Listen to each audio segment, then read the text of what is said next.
right, you ready to get started? Welcome to the show, Jason Bible, Texas Real Estate Mastermind Hour. One day we'll get that jingle done, along with everything else we got going on. I'm working on an event right now for, should I even mention it? I probably shouldn't. I'm going back and forth on text message with somebody. We've got a new event we're going to do, not in Houston, within about 2.5 hours of Houston, and it'll be on a Thursday night, and we'll probably do it downtown. So working on a couple of things over here. Welcome to the show, everybody. I hope you all are having a great day. Whatever day it is, this thing is playing. So what, when is it going to play, Daryl? Thursday or Friday? Tomorrow. Okay, which would be Wednesday. So welcome to the show.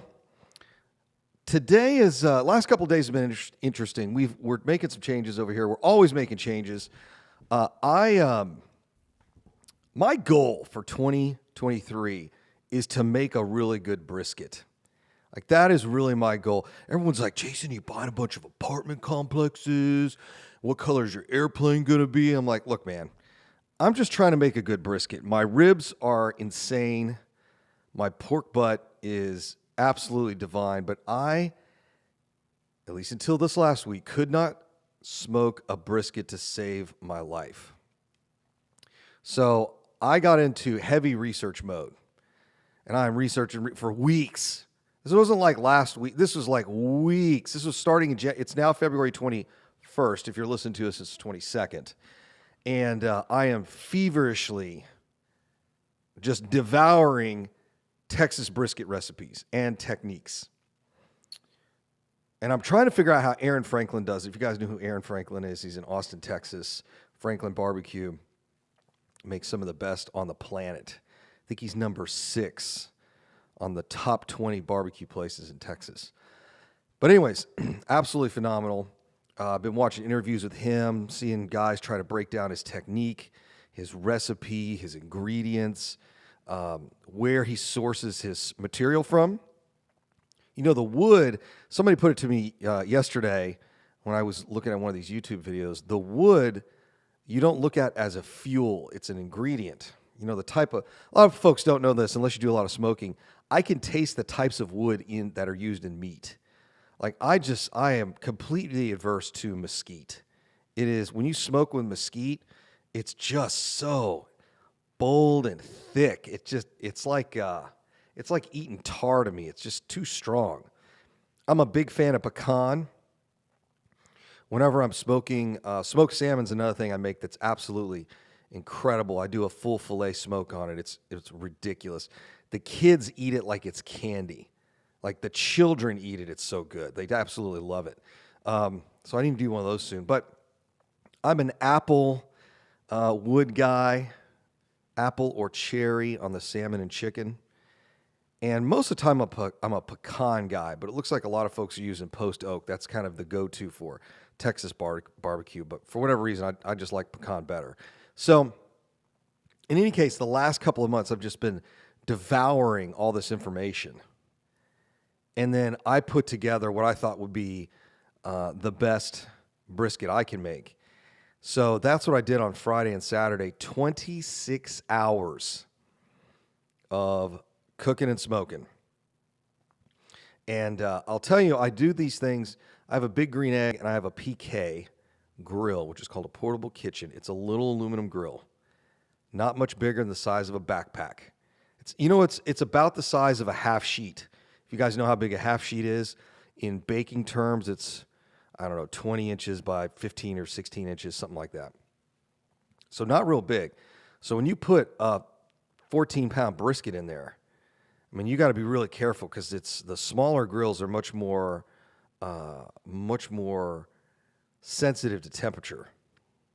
So I had a bunch of people asking online, like, how did you make that in such a small grill? I'm like, well, you just put a little shield around the meat, make sure there's enough smoke production. Most people put too much fuel in their grill or in their smoker. When you do that, the condensation in there and the wetness, if you will, of the fuel, the wood, and a couple other things in the meat, even though it's at the same temperature, will cause creosote, which is what you don't want on your meat. But anyway, so I make this brisket. It's absolutely insane. It is the best brisket I've ever made. And I think it's the best brisket I've ever had. I don't remember having a better brisket. It was absolutely incredible. But how did I do it?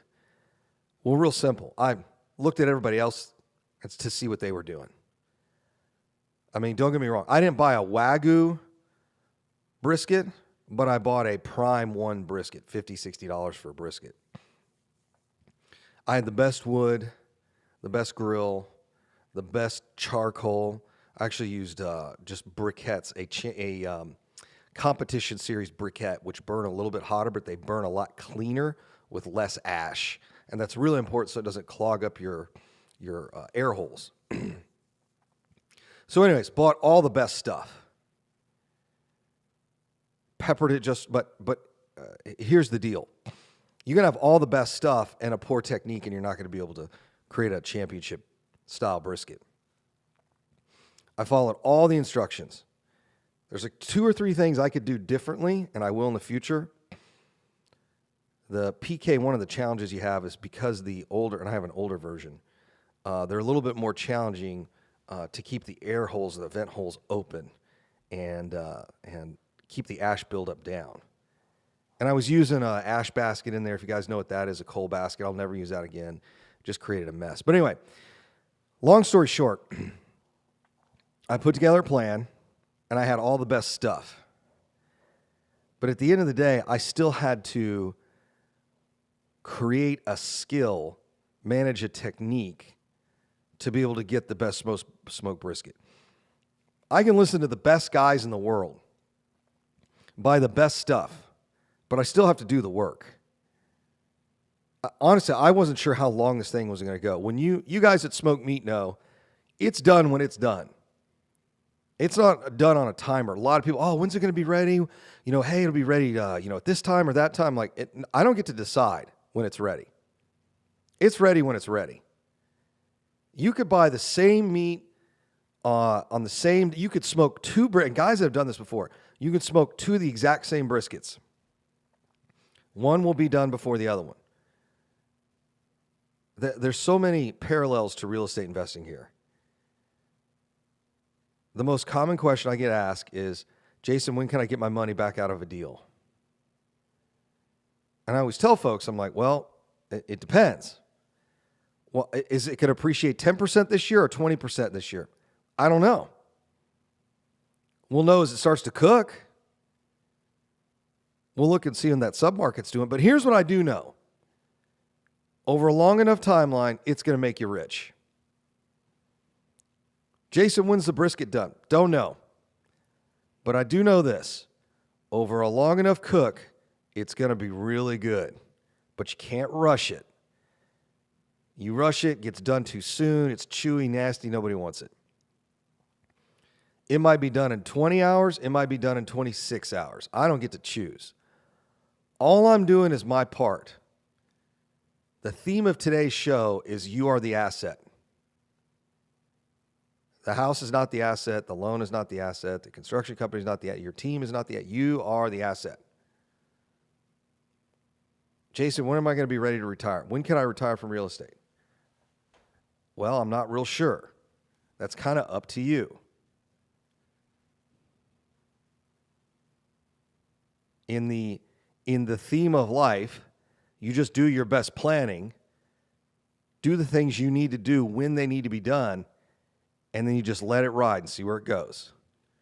It's Jason Bible, Texas Real Estate Mastermind.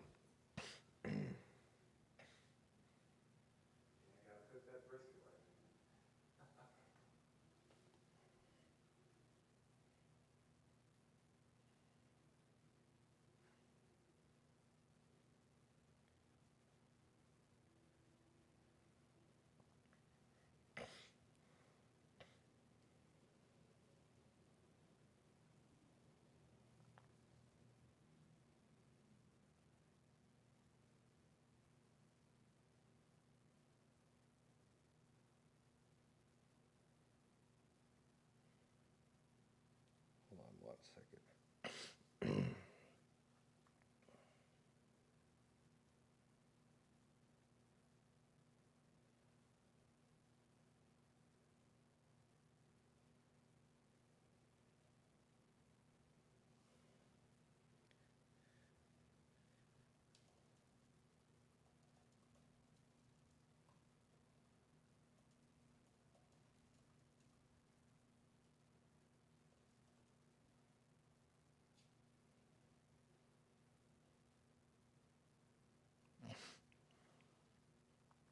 All right, ready to go?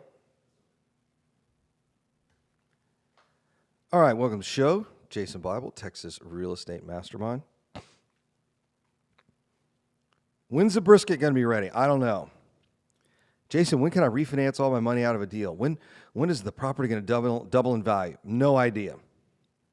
I mean, it's going to be in the next couple of years, I can tell you that. On the exact date, I have no clue. Your real estate portfolio is much like smoking meat. If you are trying to microwave success, good luck. If you want to know what microwaving success looks like, go microwave a brisket. Better yet, most of y'all have probably not smoked barbecue before, but I bet you've done a turkey. Why don't you put that turkey in the oven and then put another turkey in the microwave and tell me which one comes out edible? That turkey in the microwave is going to turn out like a baseball. That is your real estate investing career. Let me put it to you this way. I see people all the time that try to microwave their real estate career. How do I know what a microwave real estate career looks like? When I ask them how long they've been in real estate, Jason, I've been in real estate 15, 20, 25, 30 years. I'm like, you better have a really big portfolio. And what you really find is they've been microwaving their career. They do a little bit of wholesaling here. They do a little bit of flipping. They do a little owner finance. They do a little sub-2 owner finance, land deed trust, all that stuff I don't even understand. And you look at their career and you're like, well, what are you actually worth? I mean, call yourself a real estate investor. What's your net worth? How many assets do you own? How many of them are free and clear? Everything's leveraged, like to the hilt? Well, then what's your real net? Wow, you're worth $2 million. Over 20 years? That's $100,000 a year. That's it? That's what a microwaved career looks like. They're trying shortcuts all the time. The shortcuts don't work. Shortcuts do not work in real estate. They don't work in making a good brisket, and they sure as heck don't work in making a turkey. Now, what's interesting about real estate events is they're just like Thanksgiving or your backyard barbecue. Somebody microwaves a turkey or pushes a little too hard in that brisket, and they serve it. They serve it right up there for everybody to see. And they'll eat a little bit of it, and they go, oh, geez, this is... And they'll say, they'll be real polite. Oh, yeah, this is great. This is awesome. And you're like, and you and I both know that this is not good. Trying to microwave that career. Now, don't get me wrong. Yeah, maybe you got to flip a house or two, put a little income in the pocket, give you some additional reserves so you can buy more rental properties. But at the end of the day, none of the short-term stuff works. It should be patently obvious to anybody who is a human being that nothing over the short term works long term. Why would you get into a marriage you know will only last 2 years? I mean, that doesn't make any sense. Why would you get into a career that's a failing industry? Why would you invest any time in anything that is over in less than a couple of years? You know, that's one of the problems I've had with a lot of apartment syndications. They really don't last more than about 5 years. Very rarely do they last longer than that. So when I hear real estate gurus talk about real estate careers and building this big apartment portfolio that you can retire on, it's like, well, hold on a second. How many people have done that?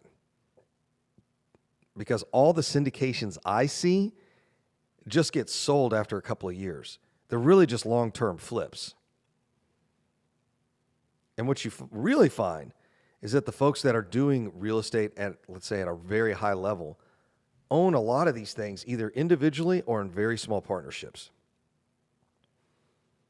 Nobody's writing a 30-person syndication to retirement.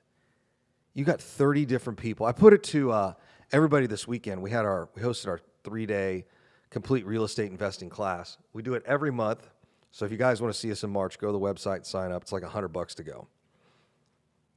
If you're looking for a discount code, this is probably not the class for you. It's $100, dude. Seriously. So when you talk to these folks that are in these syndications, one of the things I like to tell everybody is it's a marriage. Well, how many GPs are there? That's general partners. There's 3 of them. Or how many LPs or limited partners are there? There's 15. There are 18 people all in this one marriage. And I know I can hear some of you shuddering on the other side of this microphone. It's an 18-person marriage.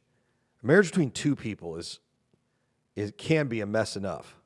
You imagine 18? So when I hear someone talk about, yeah, you can retire with passive real estate and apartment complexes and do syndicate, I'm like, no, you really can't. I know, because the syndications don't last long enough. You get into these really complicated relationships that last maybe 7 years. Now, are you going to make money? Absolutely. But you ain't going to retire on it. I have a lot of folks that follow me and invest with us that rode a syndication, let's say a general partner. I find this to be almost 100% true. If you're a really good general partner and you're making your LPs a lot of money, it takes a couple years to do it. You're buying a property, you're rehabbing it, or you're turning it around. In other words, you're just doing some minor improvements to an increasing rents. And you're refinancing or selling that property in 5 years. You start making a lot of money. And at some point in your career, you start looking around and going, man, married to 18 people in 5 different syndications gets really old really fast. And you start looking around going, maybe I'll take 1 or 2 of these people with me, or I might just do the rest of these by myself. I've seen almost every single apartment person do that. And pick any commercial real estate. They get really good at small apartments or over 50 units or office buildings or whatever, and they've got partners, and then they just get to the point where like, I got enough money. I don't really need to buy a bigger asset. I'd rather just buy my partners out. Or in the next couple of deals, I don't need to use my partners. So then what happens? Then you have these LPs who thought they were going to retire with a whole bunch of money, and they were going to ride this cash flow the rest of their life. They now start looking for the next general partner. This is how I like to put it. They're looking for the next general partner for the next ride up. That's exactly what this is. They're looking for the next jockey to ride until that jockey looks around and goes, man, I can fund all this stuff myself. I really don't need a bunch of sponsors and all the sponsor drama. Because there is drama in these things. I'll tell you that right now. I do not care what the numbers say. I've said this now for last year. Everybody likes to think they're rational until something happens they don't expect. I will tell you, this is a fact of human nature. You can absolutely treat people as poorly as you want as long as you're consistent. This is one of those crazy psychology things I learned over the last couple of years. You wonder, you're like, man, why do people stay in abusive relationships? Because it's consistent. Humans love consistency more than they do positive or negative attention. It's really weird. Consistency is incredibly important.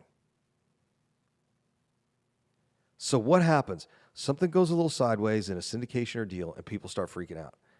Yeah, but the numbers still look great. Well, but it's inconsistent. This didn't meet their expectations or their reality. But it was always a risk. This right here is a known. It doesn't matter. It's not consistent. It's Jason Bible, Texas Real Estate Mastermind.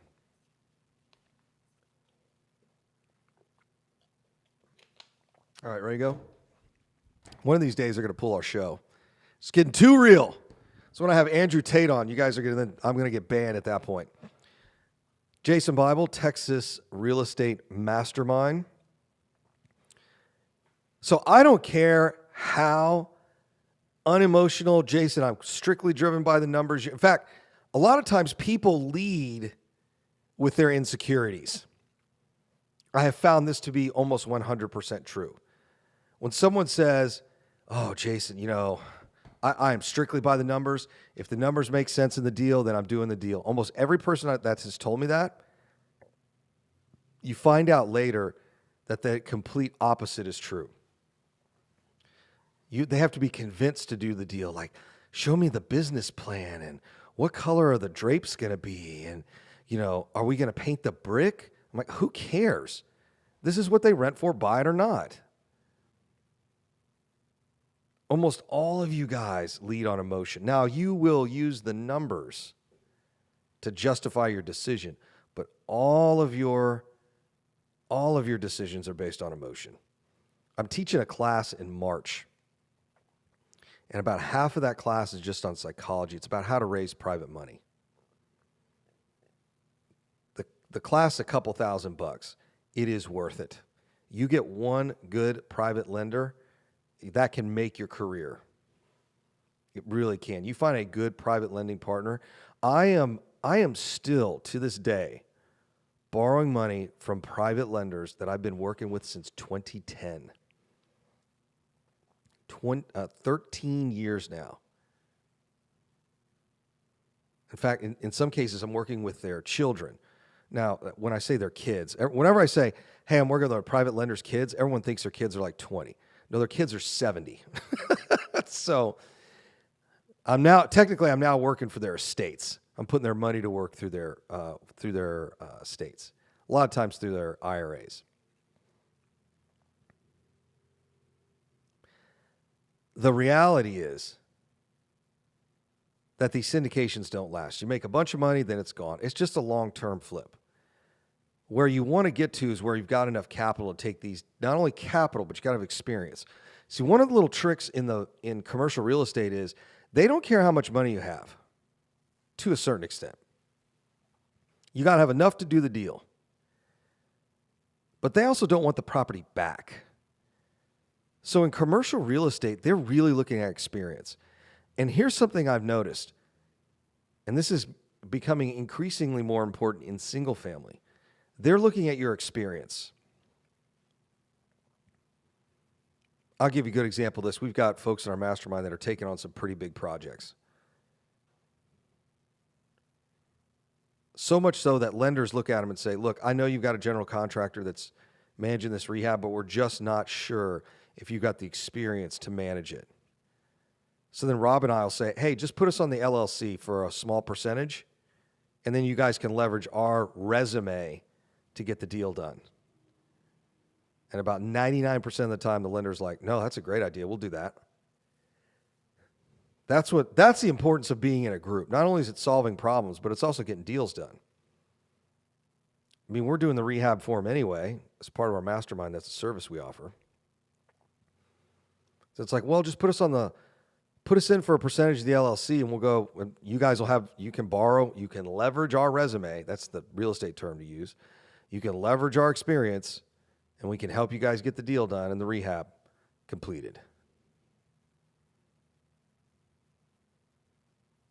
It goes back to today's theme of the show. You are the asset. You can have the best group, the best business network, the best house, the best contractors, but if you can't put it all together, it's just not going to work. When I was making my brisket, I can tell you that there are steps you got to follow. There's step 1 through 100. You can't skip to step 30 without doing the first 29. That's just the reality. You've got multiple steps that you've got to take all in order. And if those steps aren't done, what happens? You don't get a very good tasting brisket. Or you get one that's raw. I can't imagine having like a medium rare brisket. It's like, I bet that's pretty terrible. When you take it out of that vacuum seal pack, it is hard as a rock. I mean, it's just, maybe not hard as a rock, but it's the muscle it's actually two muscles around the shoulder of a cow. That is not a tender, juicy muscle. It is You've got to cook the snot out of it to make it any good. But I'll tell you this is one thing I learned yesterday. I was listening to an interview with Aaron Franklin.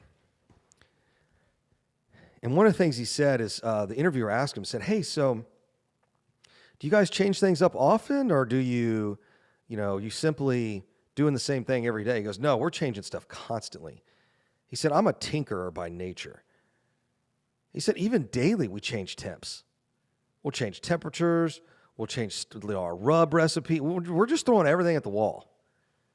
Now they're not major changes because everyone's expecting a certain level of quality from the stuff that Aaron puts together. But he said, we're always changing stuff. We're always experimenting. And we do the same thing in real estate. Oh, Jason, you're doing this year. You weren't doing that last year. Yeah, we saw something here. We gave something a try. It worked really well. Now we're doing more of it.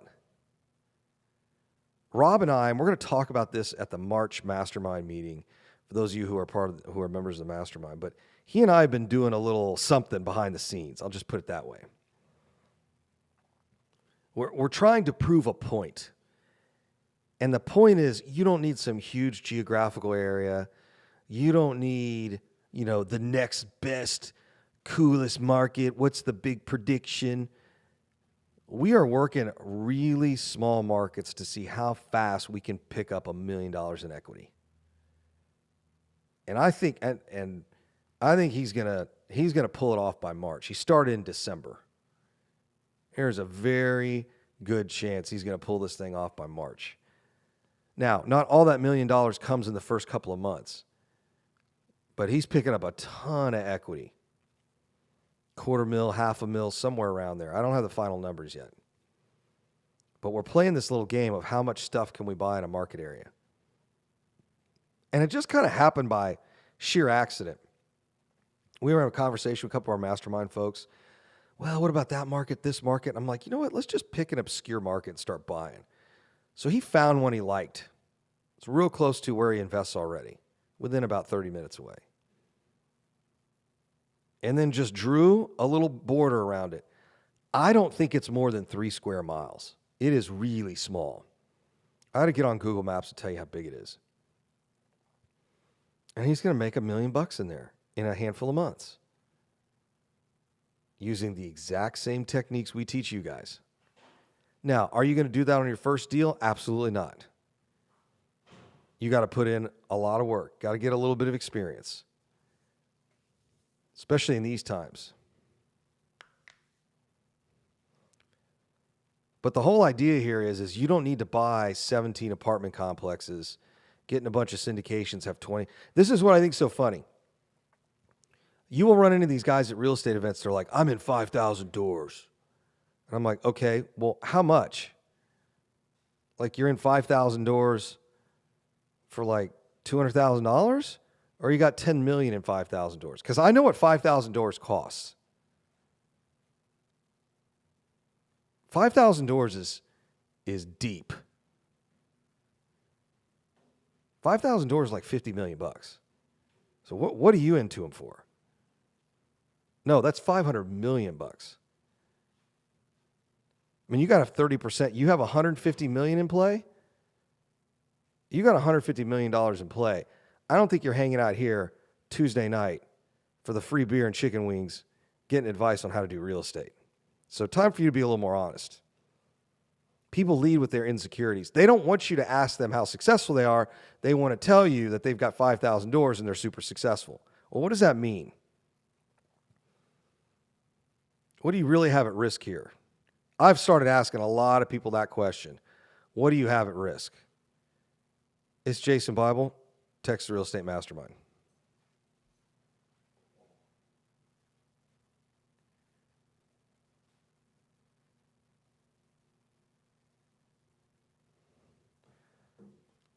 All right, welcome to the show. Jason Bible, Texas Real Estate Mastermind. Yeah, that's the interesting part. What do you really have at risk? Oh, I got $300,000 in 5,000 doors. And you start doing the math, you're like, well, that's nothing.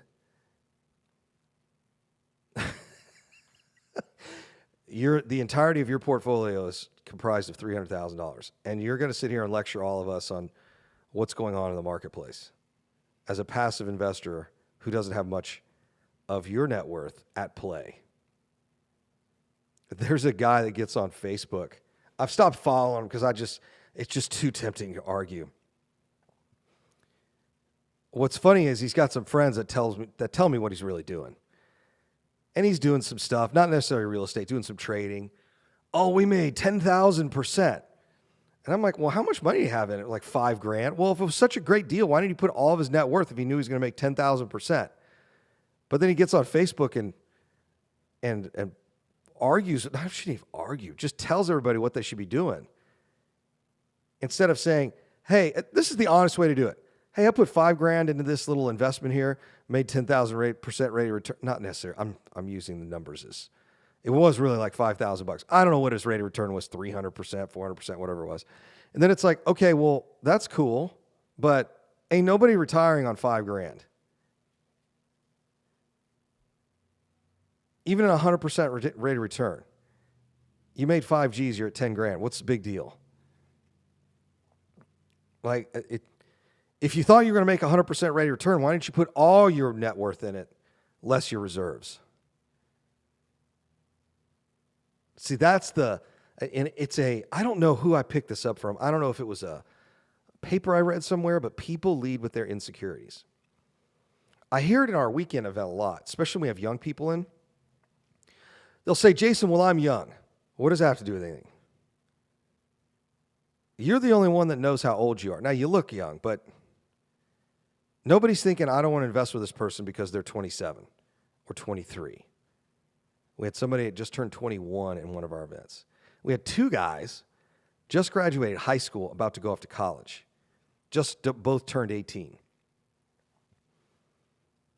In fact, I think it's a huge advantage, not from a time standpoint, but from a story standpoint. Everybody's got kids that they wish they would do stuff like we're doing. How great would it be? You just start. In fact, here's the real way to deal with your insecurities when it comes to something like that. You get on stage or you get in front of a couple people. I'm a real estate investor even though I'm 18. I've done this deal and this deal, and this is what else I'm looking to do. People love to invest in folks like that. Just lead with your insecurities. Not in a hiding way. Most people hide it. I wouldn't hide it. I'd come right out on top of it. Rob tells everybody he moved to Texas with over $500,000 in personal debt. And part of his story is how he climbed out of that hole. You guys can search for it. He's told the story a million times, tells it in public all the time. He's like, look, if I can get where I'm at, being negative $500,000, you ought to be able to do much better than I did in less time. People kind of forget that part of the story. I got a buddy of mine, AC, and he tells the story all the time. His wife had just given birth to his first kid. He's fresh out of prison for the second time, living in the shack behind his mom's house. And now runs a successful real estate investing business. And he and his wife drive pretty nice Mercedes and live in a great house. So there's no reason you can't do this. But I'll tell you, a guy like AC and my business partner, Rob, didn't have the leg up like most of y'all do who are listening to this show. In fact, they had even less ingredients and made a really good brisket. That's the other thing that'll blow you away. You can use all the technology and we got this app and we're doing this and all that nonsense. And then the guy that's just out there working every day, he's just out there talking to sellers, out there talking to real estate agents, blows you by. I'm always kind of enamored with the guys that smoke meat on those old Weber kettles. It's basically the old barbecue pit your parents or great-grandparents used. Truth be told, the one I use is 70 years old. At least the design is 70 years old. That guy, in fact, a lot of the championship barbecue guys are using one of those old Weber kettles. And here you are with your pellet smoker and your 17 probes in that piece of meat, and you can't make a decent decent brisket. And the guy that's using the old $50 Weber kettle is smoking everybody at the competition. And why is that? It's real simple. In this marketplace, everybody gets dealt the same deal.